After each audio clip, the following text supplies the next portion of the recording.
Welcome to this week in the world of wrestling.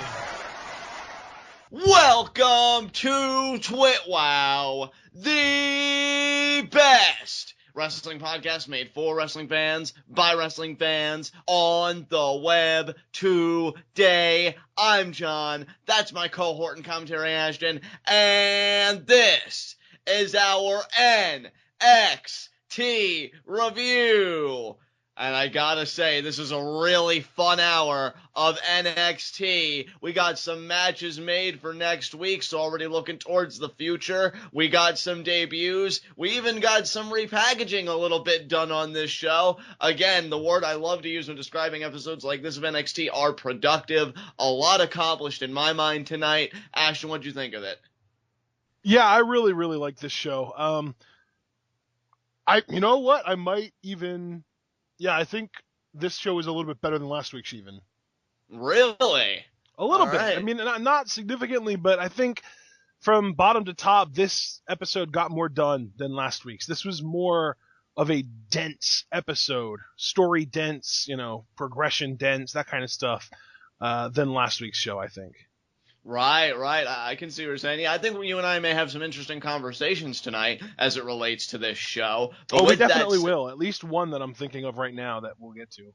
Yeah, I'm thinking of two myself. We'll see if we share one. But hey, no wasted motion here. Let's get right into it. Heat of the night. I've got zero heats tonight. I've got zero nitpicks. This is just a lot of fun. NXT is one of those shows where honestly, I love to turn my brain off. They're just so good. You really can't be too critical in my mind, so I'm good for tonight. What about you? Yeah, I'm good too. I don't have any big gripes or even anything that I can think of that I can nitpick at, so we can move on. All right, let us roll right on to our NXT review, and we open up this show with Sami Zayn going against Adam Rose, and this is Sami Zayn, I believe, his second match back since his shoulder injury. He returned against Ty Dillinger, now he's facing Adam Rose, so he's slowly inching up there, but he's going to skyrocket next week in the triple threat. This wasn't a bad match. I know Adam Rose working over the arm early on, very aggressive, trying to keep Sami Zayn grounded. But as you can imagine, it was all for naught. Sami Zayn rallies the comeback, and ultimately he wins with one of my favorite submission holds, the Koji Clutch. So Sami's already got some momentum heading into the triple threat next week. Yeah, the one thing that I absolutely love about NXT is that if they have any big matches on the following show, they always like to highlight the people that are in those matches, and tonight it was no different. We got singles matches from all three participants in next week's number one contender triple threat match, and I loved that. I do too. I think that's such a creative way to hype your product and to hype big things coming to your product, to your point. It brings me back to the night before NXT TakeOver Fatal 4-Way when we got all four participants in the Fatal 4-Way having a match against somebody. And the great thing back then, and that applied tonight as well, is that they weren't full-on squash matches, but they did give the major player that was going to be in the big match an opportunity to show off and kind of draw people into the big match. I certainly agree with you, and I think another benefit to me, if we're thinking more in a kayfabe sense, of these matches being competitive, it shows that these guys can go to distance, which they're going to have to in a triple threat. Right. You're not going to squash, any of the two guys, no matter the combination, in a triple threat. So I like the idea that they're competitive because it shows that these three guys, hey, they can hang in there with anybody and everybody. And, this was a really fun opener. I think it set the tone for what the remaining hour, was going to be. And, yeah, Sami Zayn gets a win. I got to say, NXT always books him well, always keeps him strong, and despite our conversation, the prior week about, his legitimacy in the title picture, NXT's doing the best they can, and right now it's definitely good enough, so good matchup. Yeah, absolutely. As far as the Zayn Rose match goes, I like that this match was relatively even. I mean, obviously Sami won, and I would probably guess that he won in under 7 minutes, but he still made Adam Rose look like a credible threat because Rose had some vicious chops in two separate corners, and a few of those chops in, Zayn kind of fired up like, no, you're not going to keep doing this to me. And then Rose got the upper hand back, which isn't something you see very often when a babyface starts making a comeback in America. That's more of a New Japan thing. Right, and again, it just goes back to how NXT has handled their talents, past and present. They know what Adam Rose means to the NXT brand, all of his gimmicks and this and that and where he is now, and they make him competent, which I always appreciate. Same way, when the Ascension makes a return. I love that. And, certainly, again, it's to Sami Zayn's benefit, because what do you look like if before one of the biggest matches of your life, coming back, you squash a nobody? That doesn't do anybody any good. So to know that Adam Rose can hang in there, again, is to Sami Zayn's benefit. So I loved everything about this. And you even brought it up. He might be, and sad as this may be for me to admit, he might be a nobody on the main roster, but in NXT, he's got credibility. Exactly. I mean, even if he didn't have history with NXT, which he does, which helps his case quite a bit, but even if he didn't, the fact that you can say Sami Zayn is going against a main roster superstar helps to build the credibility of him up.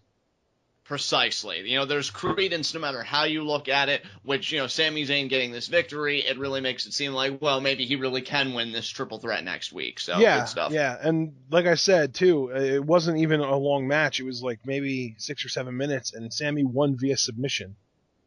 Yes. So, up next, we had a Rich Brennan interview with Johnny Gargano, Johnny Wrestling, which he actually refers to himself as, which I love. But this was actually a really, really good I shouldn't say actually. I shouldn't be surprised. But this was a really good promo from Gargano. He basically says Joe is a bully, and the best way to handle a bully is to get up in their face and then punch them. And actually, I think he actually just said punch them in the face. To stand up and punch them in the face. That's what it was. But yeah, he also talked about how he's got heart, and Joe's better bring it all because he's not giving up. And, this was a really, really effective babyface promo. I like this a lot. Johnny Gargano needs to be the new ambassador for Be a Star, immediately. That's the advice that needs to be given out. I understand meeting and everything, but in my experience, the best way to deal with a bully is to walk up and punch him in the face. Yeah, he would have so many parents angry over that.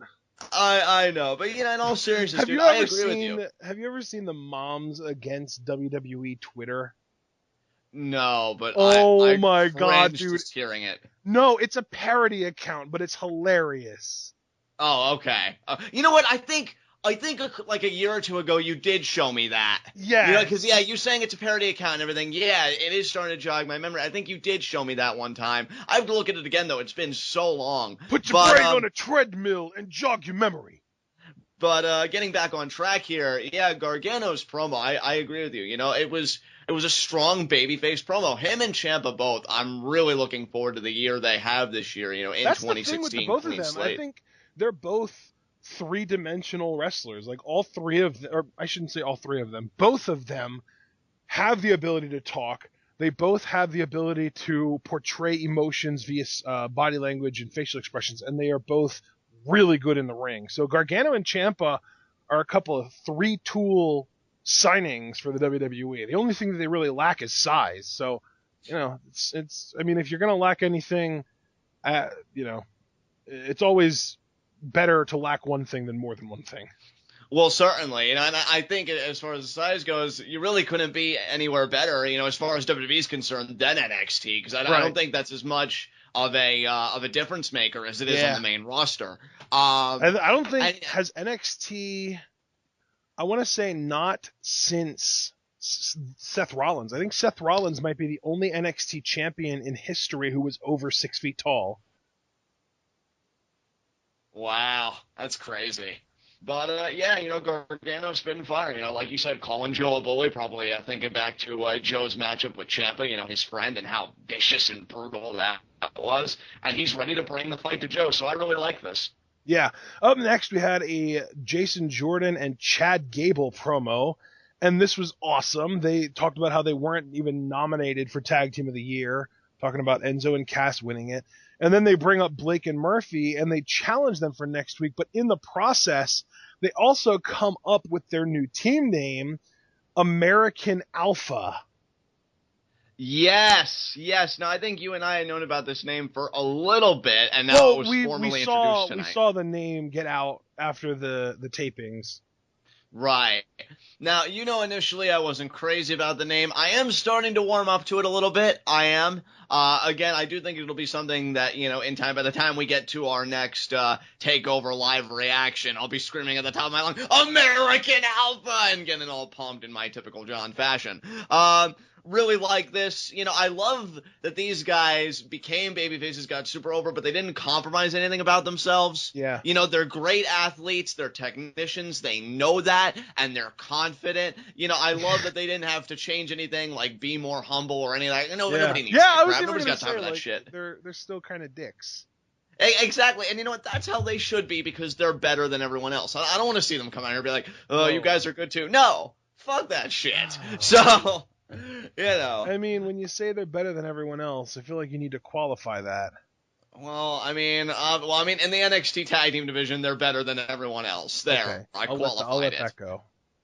Yeah, you're damn right. Well, but yeah, I just love that these guys are still so confident and sure of themselves. And yeah, American Alpha will grow on me, and I can't wait for just this, one-on-one tag team matchup, Blake and Murphy versus American Alpha, because before, when it was all four of those tag teams, that was insane and amazing, but now that it's just these two teams, it's going to be freaking awesome. It's almost like we've trimmed the fat a little bit, because no Mojo.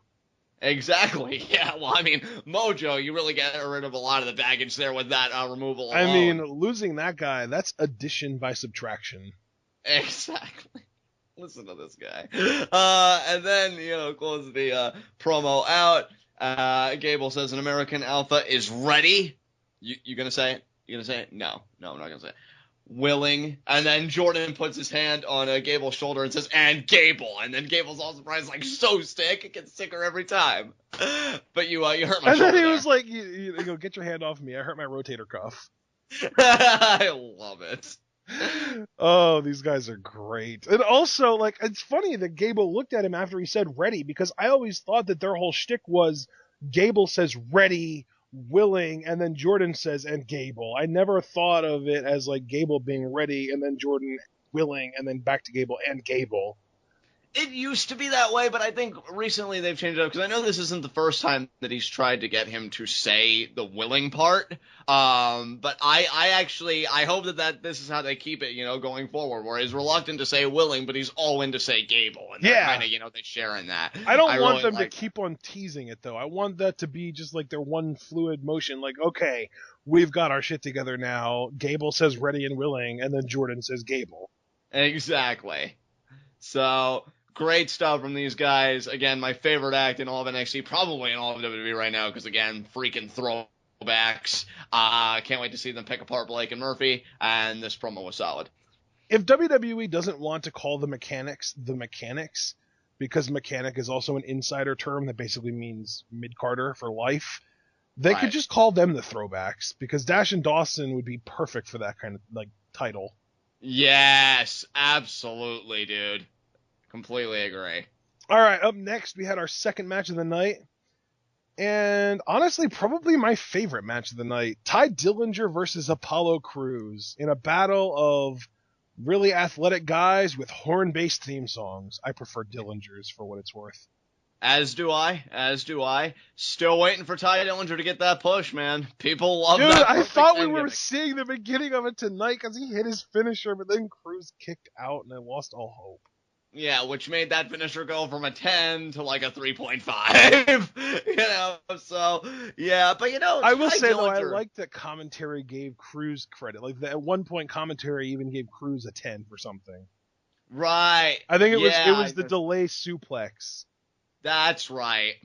Yeah, I thought that was cool, too. I liked, again, NXT, no matter where a person is on the card, unless there's, like, a wide disparity, the matches are always competitive, and this was another competitive matchup. These guys are no strangers to each other. They faced each other, a few times before, and Ty Dillinger really took it to Apollo Crews. It's probably the closest he's come to beating Apollo yet, and like you said, at one point he even hit his finisher. I actually thought they were going to give him the upset, to be honest, because this was Crews returning after losing to Corbin at London. Yeah. I didn't know if they were going to start him on a downward spiral or something. Yep. But again, I'm still waiting for Dillinger to get that push. I mean, all joking aside, because I know we do jokes like every Ty Dillinger segment, whatever. I know how hot the gimmick is. He plays it to perfection, dare I say, as a perfect 10. And, you know, I really do think he could go far with the gimmick given where we are in Full Sail. It's just a matter of pulling the trigger. Tonight obviously wasn't the night because Apollo Crews does get the win here with that spinning powerbomb, which, by the way, kudos to you, Apollo, for getting something that people like Titus O'Neil still don't get on the main roster. You can sit out and have that count for the pin. You know, I really like this one fluid motion, No, Titus got it finally. It took him like 3 years to get it, but he finally got it. But wasn't it like on and off? Because didn't he do it like one time, but then he went right back to like pushing the guy off and then hooking the leg and stuff? I felt like he may have done it like once, but he didn't retain it. I know that in his recent matches, like the tag matches, and I think there was another match recently where he used it. He won just by sitting there and pushing forward.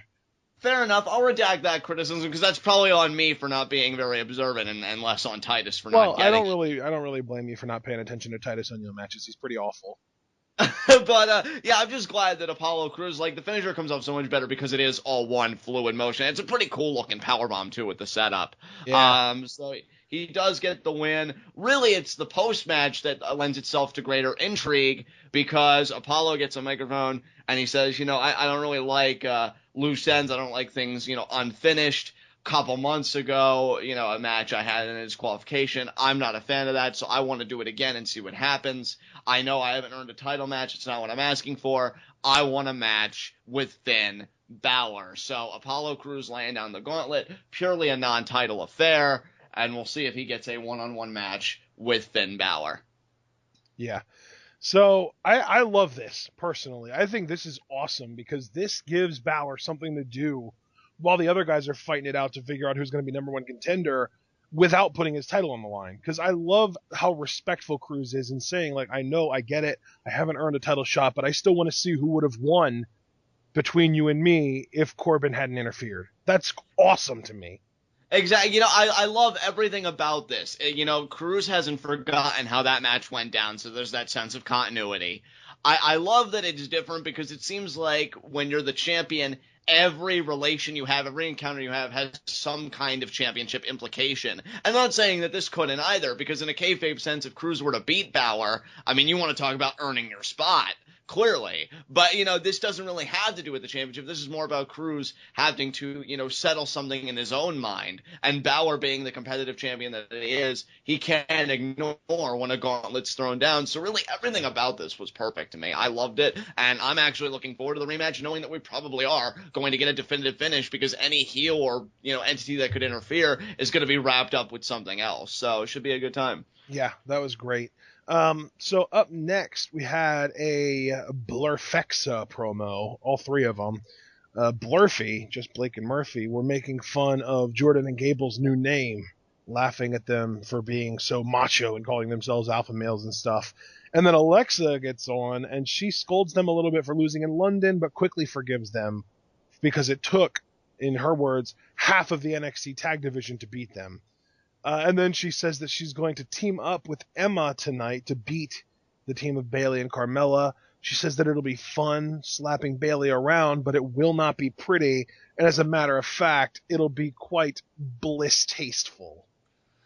Look at her with the wordplay of her own name yet again. She does that with so many words. She's so good. She needs to Bliss slap some people. I know. And let me just put this out there, since it seems to be the most relevant place to say it. I love her heel theme. I actually found it on YouTube. I've been playing it quite a bit. I think it's climbing up there as one of my favorite NXT themes. It's just so funny you say that because I like her heel theme, but I really wish they hadn't changed her original theme because I absolutely love her original theme. Yeah, I know a lot of people feel the same way. Don't get me wrong, bro. Like, I love it too, but I feel like if you were going to do a remix, they did a pretty damn good remix. Right. To me, she's like the backwards Emma. Like, I liked Emma's babyface theme, but when they changed it and they made it a heel theme, I love that. And Alexa, for me, is the exact opposite. Like, I do like her heel theme. It's still good, but I could listen to her babyface theme on a loop. Not so much with the heel theme. Yeah, I can certainly pick up what you're laying down, man. But here's my thing about this segment. First of all, of course, I love Blurphexia's, interplay with each other. I think they're a great packaging, just a great part of the tag team division. But again, we see, that little tease of tension, like, you guys embarrassed me in London, and you guys, you gotta win. I'm gonna lead by example. And considering what happened, in that match, which we'll get to later, you have to think Blake and Murphy, one of these days, is gonna look at her and just be like, well, you keep scolding us. What about your performance lately? You're not leading by example. You're doing jack. And, I'm really intrigued by where this tension could go. I mean, you have to think a dissolution is inevitable, but what happens to the team, as a whole, are Blake and Murphy even going to stay together? Is one person going to be like, well, Alexa's right, and then cut the other person off? I'm seeing that tension start to form, and I'm just wondering how long it's going to take for it to really fester and ultimately explode. So, I mean, what do you think? Yeah, absolutely. I just think it has to come sooner or later. I mean, maybe even before the next takeover, but I doubt it. We'll have to wait and see. But, Alexa's definitely starting to get, I think, a little agitated with her boys not getting the job done. So we'll see if they can remedy that situation sooner if we're on a collision course for something bigger. It sucks because I wish that they would just stay together forever, but I do, I love that they're teasing tension, but I almost feel like they're going to pull a shield with this. The more I think about it, it's almost like, why would you break up the best thing that all three of these performers have going for them? Yeah. I mean, the only way I could excuse that and not be so salty about it, because they really are wonderful with what they're doing, is if Buddy Murphy could go on that singles run that you and I really think he could kill at. So, and especially if he got to keep Alexa as his valet. Yeah, and I was just about to say, and that would be my other caveat too, like, have Alexa as the valet, because with that kind of look... Alternatively, and I know this would be kind of awkward because Buddy Murphy and Alexa Bliss are actually an item, but alternatively, you could always give the Alexa Bliss valet treatment to Blake and have Blake and Murphy feud post-breakup and give Murphy some hardcore sympathy before Alexa decides to go back with him. Right. There are multiple avenues you could go with this. I mean, personally, I'm with you. Don't fix what isn't broken right now. Yes, I mean, these guys exactly. are killing what they're doing, and I would just hope that they would stay together. But and my whole thing too is that I feel like they've been together, the three of them, for not even a year yet. So it's not like they've been together for years and the clock's winding down for them to break up.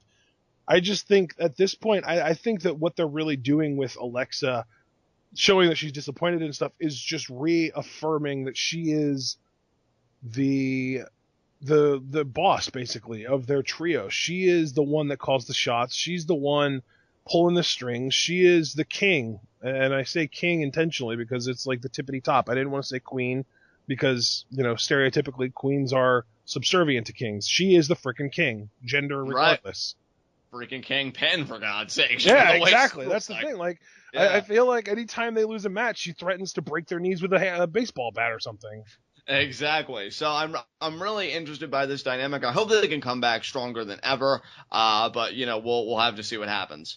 Yeah, absolutely. So up next, we had a really, and John, I know you probably loved this, really short but really interesting Vaudevillains vignette. We got the, Ryan Katz doing the "gather round everyone and witness the debonair devastation of such exquisite sophistication," but then it sounded like what you would imagine if an old projector with film running through it got off track, and it was like sophistication. Yeah, I'm so glad, Ashton, that you brought this up, because I did want to talk about this. I know It was really quick, so I didn't know if you were going to remember. I didn't know how I would work it in, so I'm really glad that you brought this up. I don't know, man. I liked it because to me, it almost had a dark turn to it, right? Because Ryan, he's got this boisterous, energetic voice, gather around it, it kind of gets you in that mood. It brings you back to that time. And then when you see it die out and their faces kind of grimace with it dying out. Yeah. It's oh shit, we're really getting, I think it's safe to say that this was a vignette showing that they're turning heel.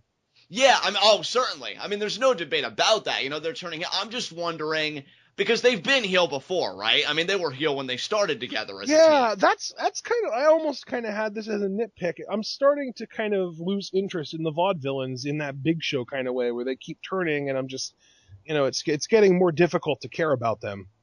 Here's my thing. I feel like their face run, I mean, it wasn't the longest, but I think it was sufficient. It didn't really, to me, hasn't gotten to that Big Show territory yet. Here's my thing, though, and where I'll be nitpicky.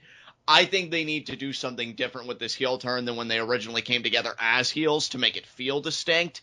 And if this is a sign like maybe they are going to be darker, maybe they are going to play more on the fact, vaudeville, villains, and do more with that. Because that's what we thought they were going to do the first time around, too. And I feel like, what did they really do as heels the first time around beyond just feuding against babyface teams? See, and it wasn't even really them, right? It was more production because the only advantage they really took were those vignettes they did in their feud with Kalisto and Sin Cara. Those little silent movies. Yeah. Which I really liked, by the way. That's still actually one of my favorite things that NXT has done in terms of like creativity and maximizing a gimmick's potential. But I want more. And, I am excited, probably because, again, I am the bigger Vaudevillains fan between the two of us, and I really did like this. But I agree with you. I wouldn't blame you or anybody for losing interest if these guys are just going to be, again, just heels with no distinct flavor. I mean, we just talked about it. What would make them really interesting to me?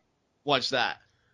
If they kept the time period that the whole gimmick is from, which is like the late 1800s. Right.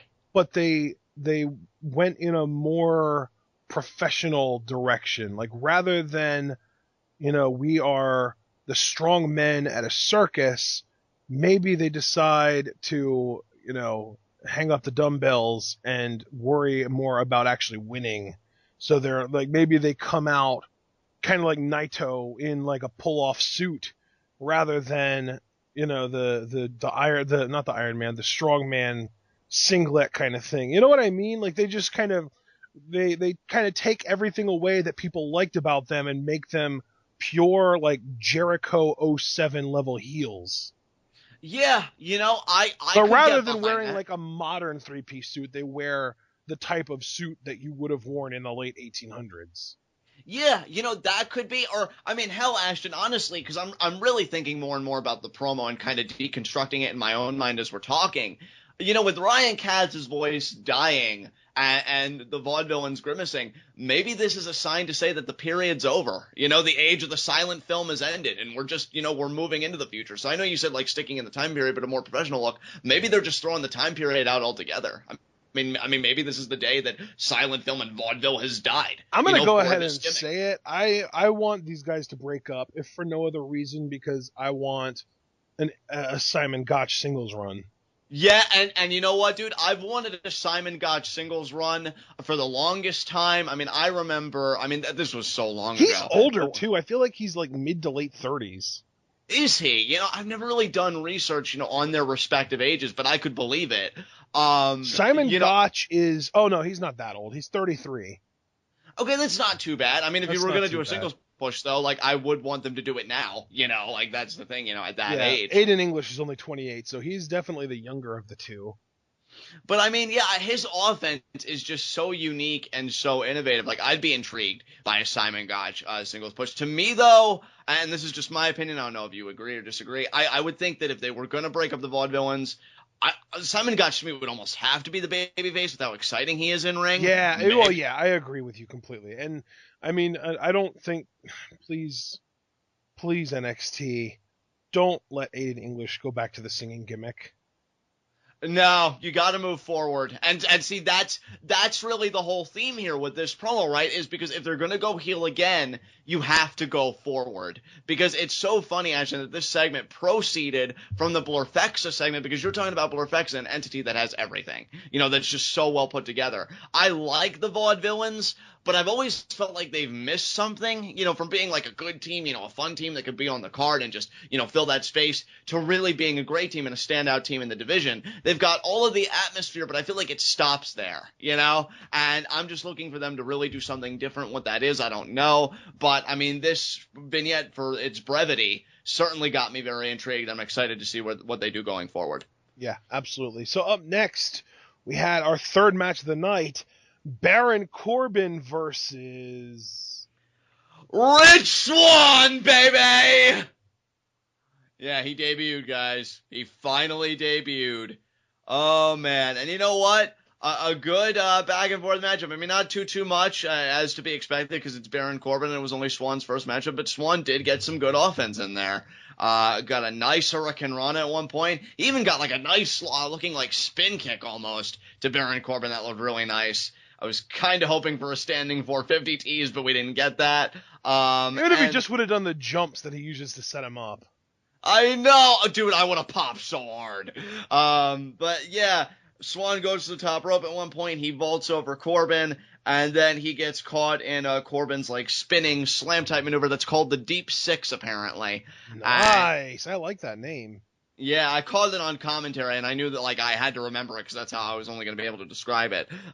So Corbin gets the win off of that. So not with the End of Days, but with the Deep Six. But you know what? I'm cool with that because I'm always a fan when a wrestler has more than one finisher that can beat a guy. And that's much more of like an out-of-nowhere finisher. And even if you want to say, oh, well, it shouldn't be a finisher because Bad News Barrett does that too, Corbin's version looks more brutal. It does. Like, just the rotations in the spin look far more violent. And it is different, too, because he starts on one arm, and while he's spinning the guy around, he transitions to the other arm, and he uses that arm to slam them down. Right. So he does get the win off of that. Nothing really after that. There was no like post-match promo or anything from Corbin, just, you know, the decisive win. But it was so great to see Swann finally on NXT. You know, I'm hoping that, you know, he goes through this trial period of, you know, jobbing out and having the competitive matches, and then we either get him in a tag team or we do some kind of a mini singles push. I just really want to see more of him. I'm so happy for him. But of course Corbin was going to get the win here. I'm not salty about that. I mean, logic dictates you want to make your number one contender. And yes, I am calling Baron Corbin the number one contender because this whole thing is a farce to get the win. So good job there by Baron Corbin, and just so freaking happy for Swann. The one thing that I will say, I was shocked at how long Swann lasted in this match. Like, to me, the fact that he lasted as long as he did tells me that they have some plans for him, because they could have just as easily had him come out and be another one of Corbin's, 30-second victims, like what Corbin was running through not very long ago, like earlier, not even that early in 2015. But they had him really I feel like for somebody that was completely unestablished, Swann lasted longer than anyone ever has. Yeah, you're absolutely right, dude. And I think you make an excellent point because, dude, I was fully expecting a match where, say, like, Swann tries to charge at Corbin shuts that down, and then he just picks him apart, and then moments later hits the End of Days over. Yeah. I still would have been happy to see Swann debut, but I was like, okay, it's Corbin. They're probably going to have early on in the match when Swann did the Tilt-A-Whirl head scissors takeover, I thought for sure that they were going to use the old Gable finish and have that transition into the End of Days. Right. Yeah, so was I. So, and when he got it off, I'm like, oh, okay. Yeah, that was pretty much the same reaction I had. Like, wow, he's actually taking it to him. What is this? Exactly. So the idea that he did, again, look competent in there, showed hard in there, wanted to compete, and WWE just gave him that time, really makes me think, maybe he's not going to be, because I'll be honest. I think the thing that worries me about Swann, even though they're two completely different performers, I don't want to see him go down the same path that Solomon Crow did. He starts out high and then he quickly fizzles out. I really do want to see Swann, dig his feet into the dirt, find his footing here, and really do something. And this, I think, was a good start, to your point, because he hung in there with Corbin longer than any unestablished guy really ever has. So good stuff. Yeah, I think another thing as far as just the difference between him and Crow, I don't think that anyone, and I think that this even applies to Sami Callihan, whatever his real name is, I don't think anyone really ever thought that he fit in with the WWE style. Right.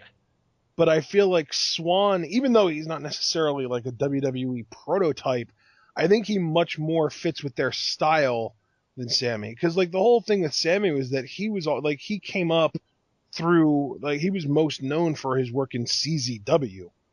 Right, yes. You know, and the work that he did with Ambrose there and that kind of stuff. But Swann is much more entertainment based, and you know, like he does the flippy shit, and he's never really, that I know of. I mean, I'm sure he probably has, but I've never seen any kind of a Rich Swann death match. You know what I mean? Right, I haven't either. You know, I know he's worked in places like Dragon Gate, you know, PWG, you know, you and I both know that. He's more in line with what you would expect to see get signed to and possibly pushed in WWE, at least in NXT. Yeah, I mean, he really does fit that line, you know, currently established in my mind of Ciampa, Gargano, Zayn, you know, that whole mold. So I do think Swann will do well.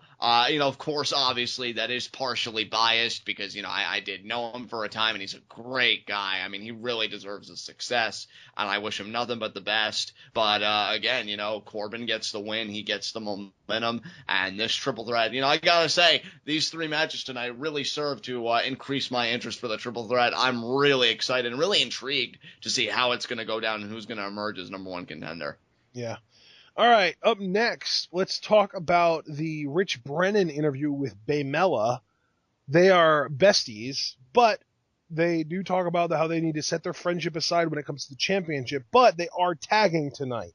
So they're going to be a team tonight, but then they get interrupted by Dash and Dawson. And before we even talk about this promo, I just want to say I love that in NXT it's okay for women and men to interact and even disagree without it needing to come to any kind of violence, because obviously there would be controversy there. Even if it was just a female slapping a guy, there are enough people in the world now that see the wrong on that would bring stuff up and talk about, you know, female on male abuse and how women think that they're untouchable just because they have a vagina and men can't touch them and that kind of thing.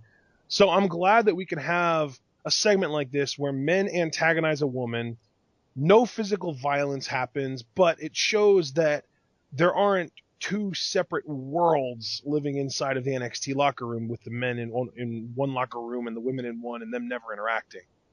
Can I just say, too, to add on to that point, I think what I liked about this is that the antagonism that you spoke of wasn't even rooted in any kind of sexism, which I like that too. It was more about, you know, who Carmelo runs with and what their whole thing is about. You know, I really like that. And I think too, a part of the reason why I did worry about it going into that territory is Dash and Dawson. I mean, I love them to death, but their gimmick is, you know, the fact that they're these really technically savvy, but they're redneck, you know, they come from the country. You know, you would think that I like that they are rednecks in the sense that they talk with a southern accent and they're good with cars, but they're not rednecks in that they're ignorant, because they're not.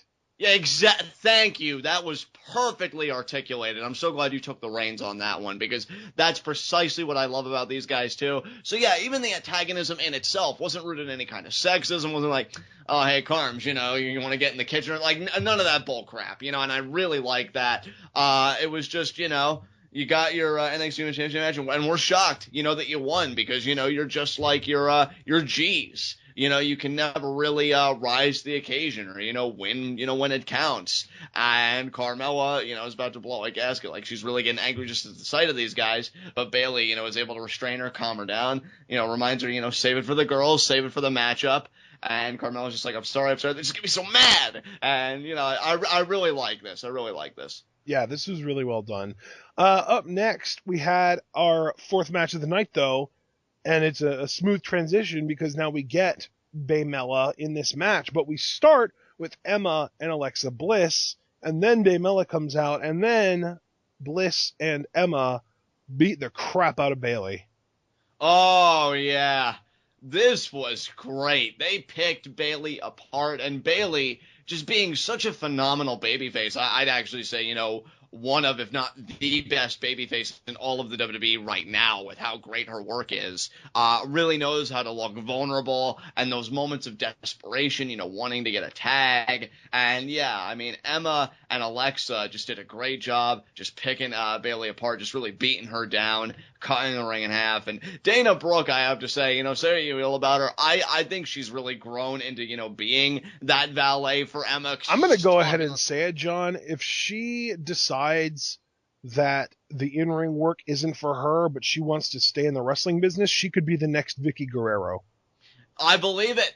Manage those talents. I think it's been a long time since we've had a really great, kind of manager that isn't named Paul Heyman, because I don't even really think he's a manager in that traditional sense. He's kind of like an all-in-one. I promote, I do this, I do that. But as far as people that get involved, help people win matches, feels like it's been a while since we've had a great figure like that. And I think Dana could do amazing in that role, because even Bayley looked over at her and she's like, shut up. And Dana's like, I will not shut up. And I like that. I like that interaction. Way to make Carmella look strong here in NXT, because her hot tag. Yeah, she whipped that ass. Yeah, she did. And I like that too, because I think, now obviously I'm probably reading too much into it, but you look at Bayley, who was really struggling against the current, and then Carmella comes in, granted she's really fresh, but she handles it with ease. I like that, because to me that says, well, Carmella took care of business, perhaps she can beat the champion, because I don't know, I'm not saying there are, but I would presume to think that there may be some people out there that think that there's this huge disparity between Carmella and Bayley, and Carmella's looking like this real underdog, heading into this NXT Women's Championship match. And yet, with how readily Carmella handled the opposition, it just really makes her look great going into the title match. So. Dude, not only that, this raised some questions about Carmella too, because now Bayley has injured ribs. Is Carmella, Bayley's best friend, going to be able to take advantage of that in their title match? And see, to me, there are two ways they could go with it. They could go, no, she isn't, and she loses, and maybe she snaps and, turns heel, which I wouldn't want her to do because she's still running with Enzo and Cass, so it would make no sense, and you have to do a lot of work with that. Or you just go the very simple route, and you say yes, but you use the telling device like, hey, we're always going to be friends, but it's a championship, and I've got to act like this is my last chance at the NXT Women's Championship, so I'm pulling out all the stops within reason. She's not poking Bayley's eye or grabbing the tights. She's just explaining something that she knows is there. Is it morally ambiguous? Yes, but is it perfectly legal? Absolutely. So I would just go the straightforward route and say, yes, she would. And then just have them shake hands and hug after the match anyway. You know what, though? Would Bayley be willing to do that? Would Bayley be like, oh, yeah, I understand. It was for the championship. You needed to do what you could. Or would that get under Bayley's skin to the point that she would maybe turn down a hug from Carmella after the match was over? It's a good counterpoint. One that I really couldn't answer with any kind of confidence one way or the other. That's what this made interesting. Like, this match was solid, don't get me wrong, because it was just psychologically very sound, because you had the babyface champion getting beat all to hell by the heel duo who are on the same page, and then the challenger comes in and she cleans house, and it makes you think, well, we at least know that healthy Carmella is better than an injured Bayley. But then that also makes you wonder, well, wait a minute, if Bayley's still injured in their match, is Carmella going to sort of beat around the bush and maybe not go after the ribs? Or is she going to turn off that friendship and just go straight for the ribs to try and get the win because of the championship? And if she does, will Bayley forgive her? And I think those are all excellent points, dude. I think you really, through this review of this matchup, you really showed where the foundation of the intrigue and the interest for this match is now. Because, how is Bayley going to be? I'm not saying that there's definitely going to be a heel turn, but just the way that they're building up to it so far, it seems kind of like there's going to be a heel turn. And I'm highly doubtful that they would ever turn Bayley heel at this point. So it might just end up being Carmella turning on Bayley. Which, here's the thing, too. Since we're having this discussion, we might as well hit every point before we move on. I guess they could get away with it, because even though the NXT Universe has embraced Carmella, she was a heel originally when she first started running with Enzo and Cass. Well, and the thing with her is she's never been a heel before. She has been a babyface pretty much the entire time she's been on NXT. She's had a few moments where it was like, wait, is she a heel? Because the crowd was rejecting her, and for a while they were, kind of using the whole blue pants thing to, give the crowd somebody to cheer for in Carmella matches. But I don't think that NXT ever really intended her to be a heel, right? Right. I guess you're right. Yeah. So I think that now they might be thinking, okay, well, the crowd wanted to hate on her before, but we really, really wanted to get her over as a face so that she could be Enzo and Cass's sort of valet / manager / distraction, whatever you want to call her. But now she has clearly improved in the ring quite a bit. And that might be another reason why they didn't want her to be heel before, because heels generally do most of the legwork in the ring, and maybe she wasn't ready for that yet, but now maybe she is now. Right. I don't know. So, I don't. Here's my thing. I'm not saying that she is going to turn heel for sure, but I am saying that if she does, I will not be surprised.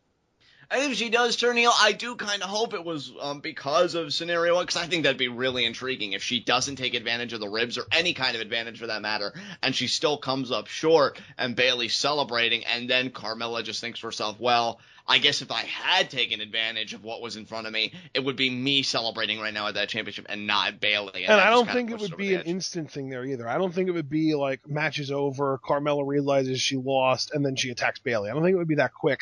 I think it would be a multiple episode storyline where, you know, we see Carmella and Bayley hanging out, and Carmella brings up, like, you know, I took it easy on you in that title match, and Bayley's just like, what are you talking about? And Carmella says, well, you had injured ribs, and I you know, we're best friends, so I didn't want to go after them. And Bayley's just like, well, thanks. And then Carmella's just like, and I still want the title. And we get some tension there, and it's like you can do a lot with that. You can create some tension. You could do, you know, tease the breakup and then not do it, or, you know, there are a lot of different directions they could go creatively with that, I think, and I like that. Yeah, I'm so glad we had this discussion, dude, because I've even seen more possibility now with this feud than I did originally. So, yeah, let's see what they got. I hope they go somewhere, you know, because, I mean, there is part of me, and I don't know if you're the same way, that kind of fears like this will just be like a one-off match. It certainly makes Carmella you know what, look though? great. I don't fear that, because to me, sometimes the best swerve is no swerve at all. And if they just have these girls go out there, put on a decent match, one of them wins, and I say one of them because I don't think it's a lock that Bayley is going to keep the title. Really? Interesting. Well, okay. Here's the thing, John. In the past, what reasons have we seen people lose the title seemingly out of nowhere for? Well, you know, sometimes the ratings pop, or, you know, just to, I guess, jumpstart a program. No, I mean specifically in NXT. Well, why do you think that is? Call up.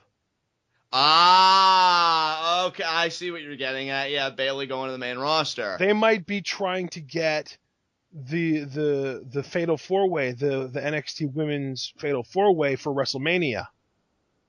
Right. Could be, dude. Could be. Because, you know, with Asuka's hands tied right now with Eva Marie and Nia Jax, presumably, you know it's not going to go to her anytime soon. Carmella would be an interesting placeholder, though, because, man, you know, I don't know. But you make a great point, so we'll see. Yeah, and you know, now that you mention Asuka, maybe they'll turn Carmella heel just to be the transition from Bayley to Asuka. Yeah, that'd be an interesting matchup, too. Heel Carmella trying to figure out a way to, you know, just stop the momentum of an entity like Asuka, who's just been running roughshod over everybody. Yeah, some very interesting narrative possibilities have arisen here. I'm love that, too. It's so crazy, dude, because to me, the NXT women's division, and this might not even be much of a stretch, but if you would say this to a casual fan, they would be blown away. The NXT women's division is better written than anything on WWE's main roster. Oh, without a doubt, dude. No contentions here whatsoever. The thing is, like, I'm not even just talking about, like, the history of the NXT women. I'm talking right now, post Four Horsewomen era.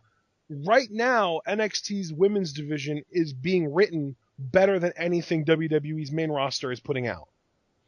No, I mean, still no contention here. I feel like the idea that they even pulled the trigger on Carmella and gave her the shot shows why they're superior to the main roster. I don't think you'd get something like that on the main roster. I think they'd already go, like, if we were talking about a title contender, somebody established or this and that. They wouldn't go out on the limb and just say, oh, here's somebody that's never gotten a championship match, getting one. And that's why I love NXT, because, it's like we talked about in last week's episode. Carmella's grown. She's improved by leaps and bounds. And I think she's ready for this. To be champion, that's another conversation entirely. But I wouldn't even really say no to that even. I feel like, I'm just glad that she's in this spot. And you're right. I think it's because of moments like this that show the NXT women's division superiority really over all of the main roster, not just the Divas division. It's crazy. Yeah, absolutely. All right, so let's go ahead and move on. We get a Finn Balor promo here. Sadly, I was distracted during it, so John, I'm going to need to ask you to tell me what Balor said here.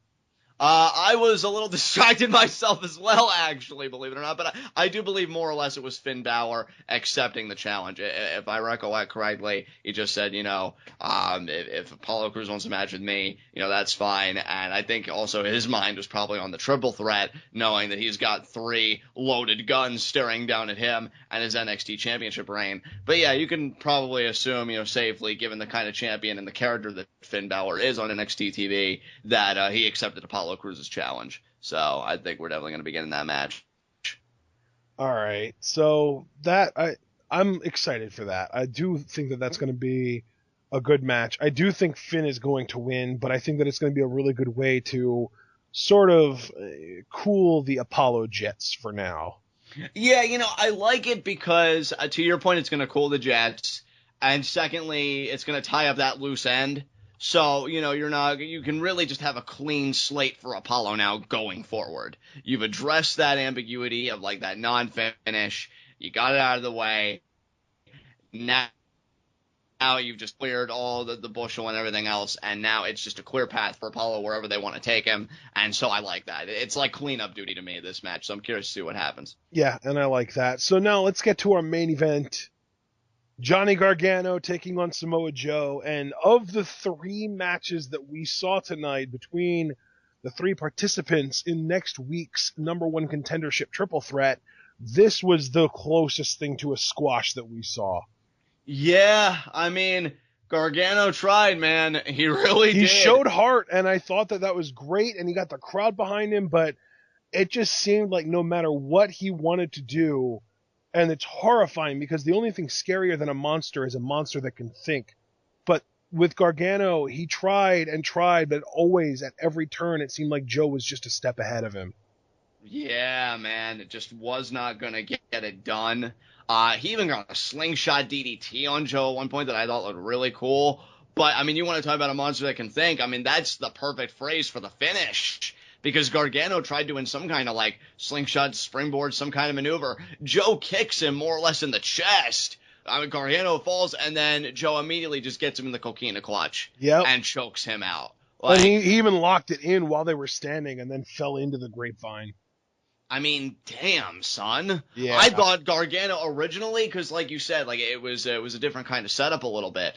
I thought Gargano was gonna like either get the rope or find a way to like roll out of it or something. No, Joe sinked that sucker in and it was over. I mean, dominance here from Joe. So you want to talk about making these 3 guys look good. If we were going purely on the basis of who looked the best to determine the number 1 contender, Joe would be getting a rematch with Finn Balor right now. Because he was, the most dominant without question. Crazy. Yeah, he killed Gargano here. And it's crazy too because Gargano, I mean, he's not necessarily an established name per se, but he's been around and the NXT crowd is familiar with him.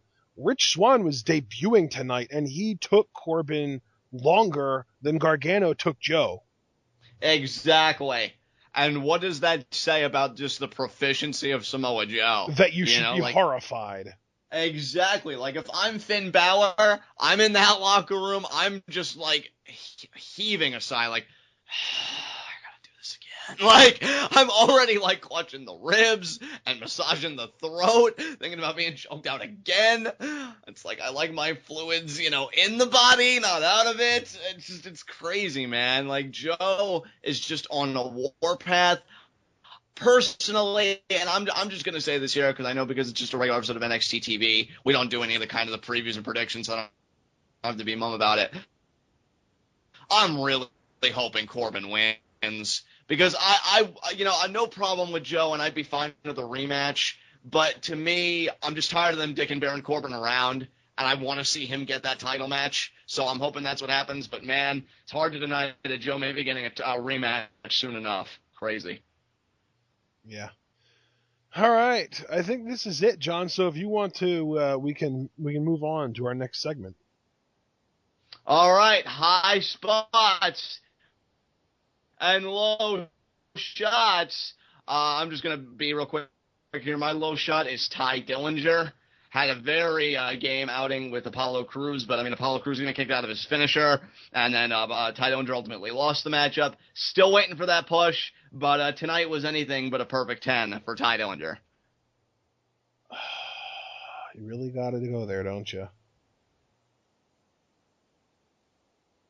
Yeah. So who's your low shot? Your face, John. My low shot is your face.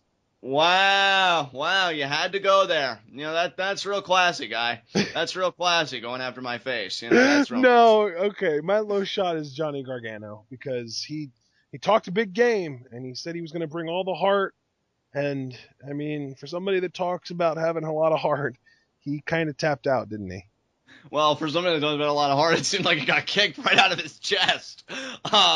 So, yeah, I agree with you, Johnny Gargano. Rough night for Mr. Wrestling, or Johnny Wrestling, excuse me. I will say my honorary high spot this week, simply out of intrigue, the Vaudevillains. A very brief vignette, but left a lot of questions, at least for me, about where they might go from here. So, they provoked my thought. I think that can be, a really great night in and of itself. But as far as a legitimate high spot, I've got to go with my personal pick for the triple threat next week, the Lone Wolf, Baron Corbin. Handled a debuting Rich Swann, who again I am so happy for, but he does get the victory, and not even with the end of days, which tells me that the Lone Wolf has got more than one way to beat a guy. So nice job there by Baron Corbin. He is my high spot tonight. All right. So my high spot is a really simple pick, I think, because some of these days I feel like you intentionally go for the second best high spot just to kind of feed me the best one. So my high spot's Samoa Joe, because dominance, and the other guy didn't even really do much to him. Like you said, he got a slingshot DDT, and that's about it. Yeah, a game effort from Gargano, but Joe just trounced him, man. And Joe came in there with a purpose. Like, I'm gonna make a statement, and I'm gonna use this meat sack here to do it. Domination. Exactly. Even Scott Steiner's like, wait, that's not the same guy that used to eat jelly donuts? And, he's just thinking, like, I wouldn't even want to step in there with Samoa Joe. Put the face paint back on, Joe!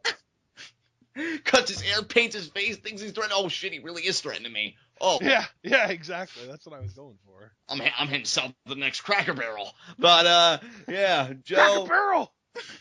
I'm going down that one-way street, Petey.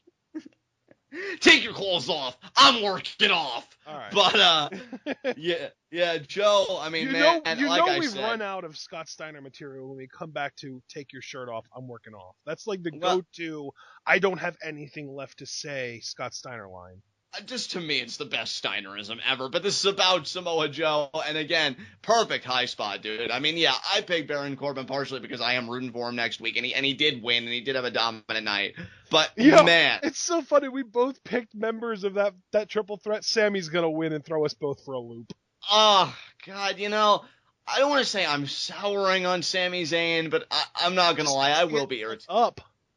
Yeah. I hope we see him thrice next week. Once on the Royal Rumble, once on Raw, and once on, maybe even 4 times if he shows up on SmackDown too. I just want Sami Zayn on the main roster. Yeah. To me, do this triple threat next week. Well, Rumble's Rumble's next Sunday, right? Or wait, no.